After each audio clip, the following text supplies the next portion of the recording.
Olá, meus amigos. Vamos mais uma vez ter um momento de reflexão, de conversa acerca da nossa bendita doutrina espírita.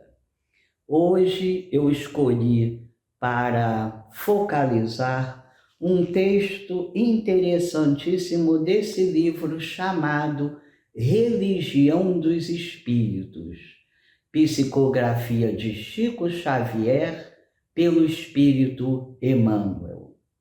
Lá em Uberaba, durante o ano de 1969, as pessoas que participavam das reuniões mediúnicas com Chico Xavier pediram certa vez a Emmanuel que os ajudassem a estudar um pouco mais a nossa primeira obra, o Livro dos Espíritos.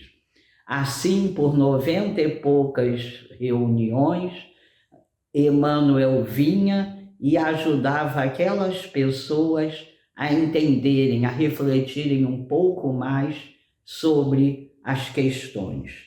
A questão dessa noite é a questão que trata das paixões, é uma das questões. É a questão de número 908. Diz assim: como se poderá determinar o limite em que as paixões deixam de ser boas para se tornarem mais? Respondem os espíritos: as paixões são como um corcel, que só tem utilidade quando governado e que se torna perigoso desde que passa a governar. Uma paixão se torna perigosa a partir do momento em que deixais de poder governá-la e que dá em resultado um prejuízo qualquer para vós mesmos ou para outros. Então, nesse tema das questões, esse livro maravilhoso, Religião dos Espíritos, tratando dela, tratando Emmanuel com seu cuidado carinhoso por todos nós, de aprofundar o assunto, ele nos manda uma lição, uma mensagem, cujo título eu acho sensacional, o título já define muito para nós todos. Se chama Examina a Própria Aflição. Como sempre, não é? Nesse nosso caminhar em direção à luz divina, o que é preciso é sempre o autoexame. Não se faz reforma íntima, não nos elevamos sem renunciar ao ego e sem examinar o que há de ruim em nós que precisa ir sendo extinto. Então, esse título para mim já é muito fundamental. Examina a própria aflição. Eu não vou ler o texto todo, embora ele não seja grande, mas eu vou ler o iniciozinho e lá o final, e convido a quem se interessar para procurar o livro. Diz assim Emmanuel: examina a própria aflição para que não se converta a tua inquietude em arrasadora tempestade emotiva. E aí ele começa: todas as aflições se caracterizam por tipos e nomes especiais. E ele vai dando nomes a cada aflição. Por exemplo, a aflição do egoísmo chama-se egolatria. A aflição do vício chama-se delinquência. Vou pular e vou parar na que nos interessa hoje. A aflição do fanatismo chama-se intolerância. No finalzinho ele continua: cada criatura tem a aflição que lhe é própria. A aflição do reino doméstico e da esfera profissional do raciocínio e do sentimento. Os corações unidos ao sumo bem, contudo, sabem que suportar as aflições menores da estrada é evitar as aflições maiores da vida, e por isso, apenas eles, anônimos heróis da luta cotidiana, conseguem receber e acumular em si mesmos os talentos de amor e paz reservados por Jesus aos sofredores da terra quando pronunciou no monte a divina promessa: bem-aventurados os aflitos. Bem-aventurados os aflitos, porque serão consolados. Mas as consolações que virão sob as aflições que nos chegam são sempre consolações que chegam quando nós nos abrimos para nos examinar e para crescer, para tirar de nós o que é preciso. E nós vamos falar então um pouquinho sobre intolerância, um assunto tão atual que precisa ser um pouco mais bem pensado. Como nós poderíamos começar a falar sobre isso? Eu lembrei de uma historinha que parece boba, mas que nos ajuda a pensar um pouco. Um rapaz morava na periferia de uma cidade, num pequeno apartamento, não tinha carro, e mensalmente, quando ele recebia seu salário, ele pegava um ônibus até o centro da cidade, onde havia um mercado em que ele podia fazer compras mais baratas.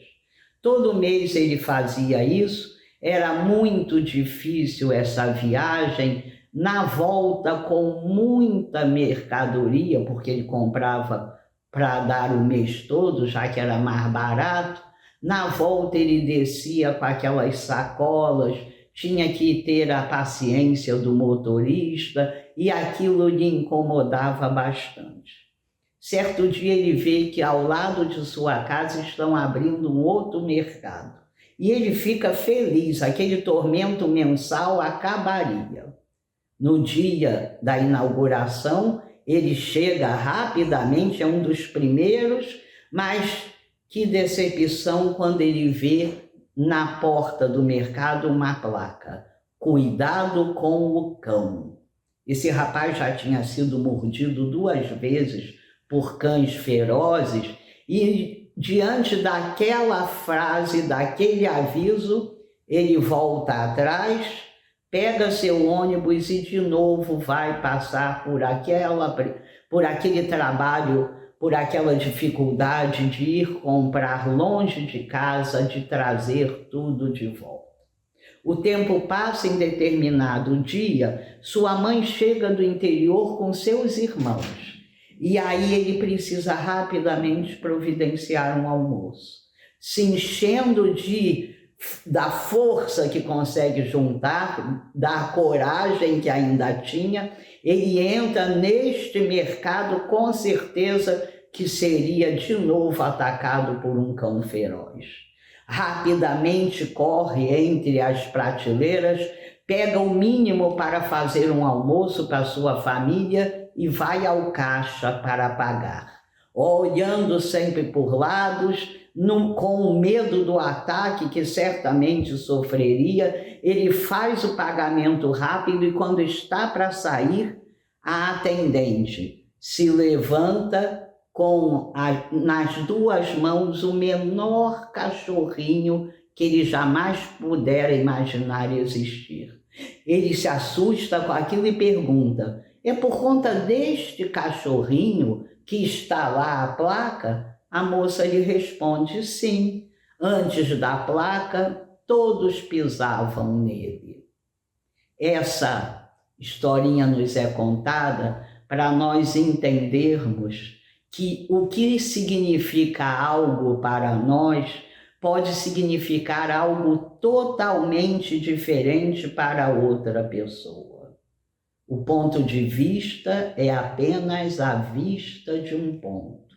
E muitas vezes, esquecidos disso, dificultamos a nossa encarnação e a encarnação de muitos com a intolerância, que vai nos levando ao nosso passado bárbaro, vai acendendo a chama do primitivismo que já havia quase se extinto no nosso íntimo. A gente vai lembrar de André Luiz. André Luiz passa, logo no primeiro livro, Nosso Lar, a gente sabe que ele passa 8 anos no umbral e quando finalmente está pronto para ser socorrido, ele é levado até Nosso Lar e suas vistas têm aquele choque por uma luz imensa, imensa que ele vê. E depois de um tempo refeito, podendo abrir os olhos bem devagarinho, ele pergunta ao espírito que o acompanhava: o que é isso? O que é essa grande luz? E recebe a resposta: essa luz é o sol. É o sol que na terra você via e que aqui brilha ainda mais. Com o tempo na escuridão, com o tempo no umbral, havia se apagado da memória de André Luiz a grandeza, a luz que a todos nós chega.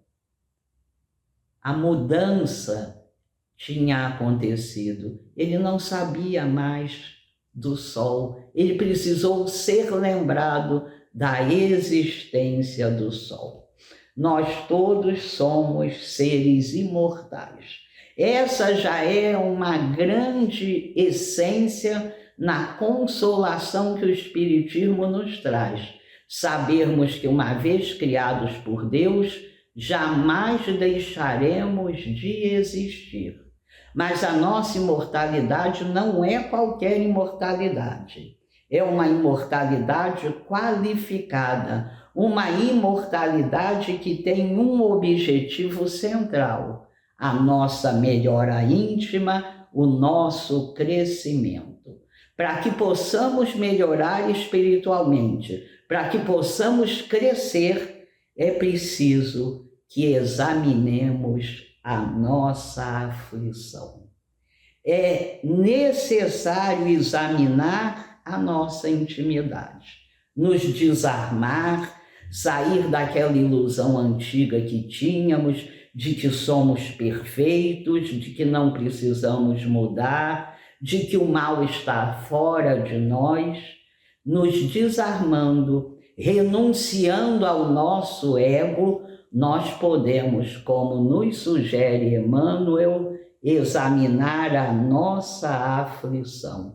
É preciso reconhecer que seres imperfeitos como somos, todos nós temos as nossas imperfeições geradoras das nossas aflições. Não se segue os caminhos de Jesus sem rever, sem aprimorar ideias e sentimentos. Nós temos algumas ideias cristalizadas.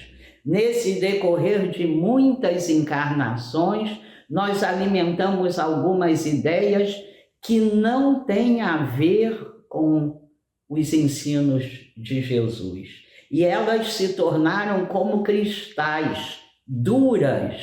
É preciso rever, especialmente essas ideias que viemos alimentando e que nos afastam do bem, do bom, do belo, nos afastam da caridade, nos afastam do amor divino. Saber que sempre que o nosso maior inimigo reside dentro de nós.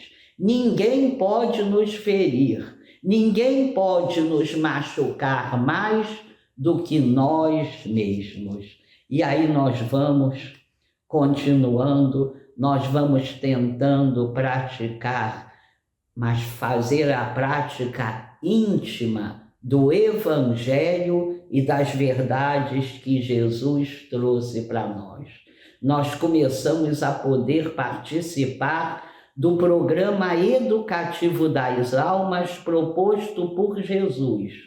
Um programa que só se concretiza a partir do momento que o estudante se abre para aprender, para novos conhecimentos, em consequência, para mudar.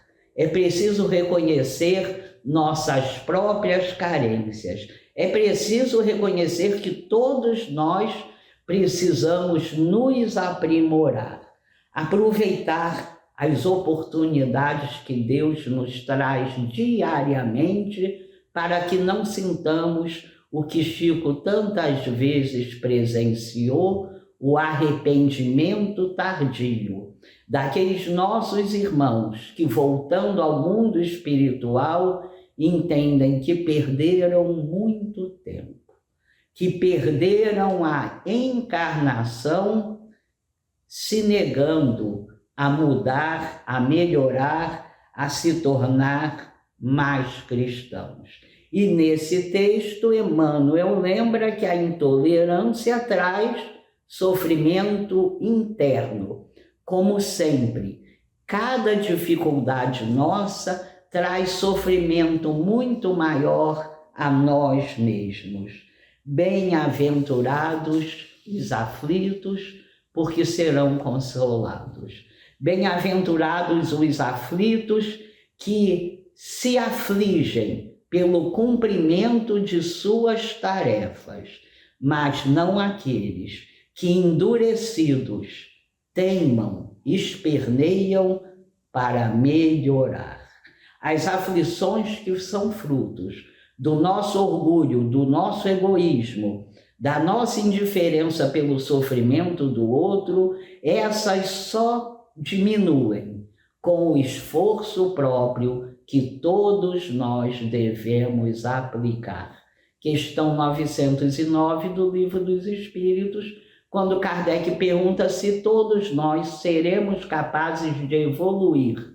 Recebe como resposta, com certeza, desde que se esforcem, de que usem a boa vontade. Então nós vamos agora fazer esforços para diminuir de nós a mancha, o peso da intolerância que traz uma inquietude enorme, simplesmente porque outras pessoas não vivem como nós, não têm os mesmos pontos de vista.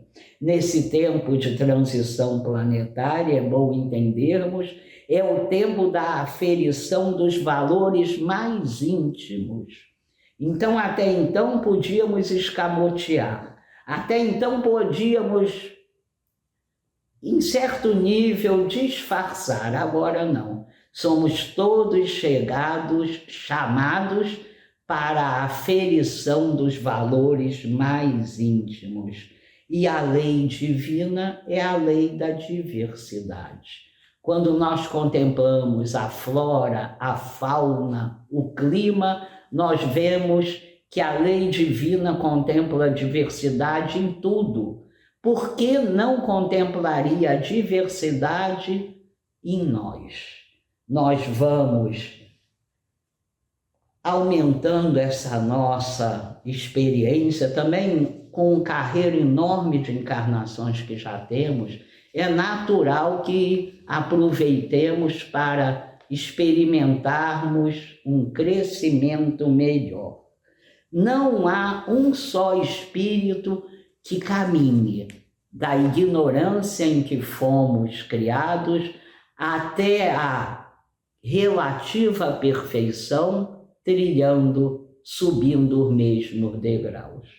Por isso essa diferença aparece e a diversidade, ao invés de ser calada, de ser contida, de ser reprimida, ela precisa ser valorizada, porque ela nos traz uma sede de conhecer o diferente, porque é no diferente que encontramos conhecimentos, vivências e pensamentos que ainda não temos. Não duvidemos que não seria nada bom convivermos apenas com pessoas iguais a nós. É a diferença que enriquece. A intolerância é o sofrimento do fanático. O fanatismo é o apego irracional aos próprios pontos de vista. O fanático é aquela pessoa, então, incapaz de compreender que, além das suas ideias, haja pessoas que tenham ideias diferentes. A gente vai nos fanatizando, perdendo o bom senso, perdendo a capacidade de ouvir, perdendo a capacidade de conviver, o que é muito triste. A incapacidade de se relacionar com o diferente é a sede de grandes aflições. Nós precisamos ampliar essas posturas em todas as áreas, na política, na religião, na afetiva, na econômica. Nós precisamos nos abrir para isso, senão nós começamos a dividir as pessoas entre as que merecem meu respeito e as que não merecem o meu respeito. E eu começo a discriminar filhos amados de Deus. Nesse momento a gente volta à barbárie, o primarismo ressalta no nosso íntimo e aí nós nos podemos perder. Em nosso lar, em determinado momento, André Luiz pergunta o que nos falta. Recebe como resposta uma educação religiosa.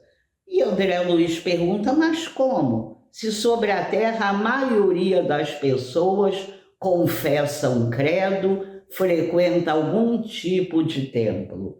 Seu mentor explica, precisamos da educação religiosa íntima, profunda, que não se encontra apenas na frequência aos centros espíritas ou a qualquer templo. Precisamos da educação religiosa que nos prepara para a morte, para a dor, para as dificuldades e nos dá a base para que possamos evoluir. Seguir Jesus é um desafio constante. E quando nós procuramos seguir a Jesus, nós tiramos a intolerância e todos os sentimentos contrários à caridade do nosso íntimo. Ser seguidor de Jesus é procurar nos abrir à sua aproximação, nos amansar, nos desarmar para que possamos, verificando quais são nossas aflições, trabalhar os maus sentimentos que a elas dão origem, que possamos caminhar, que Jesus ilumine a todos nós e aqueles que nos amam, como também aqueles que ainda não nos amam. Muito obrigada.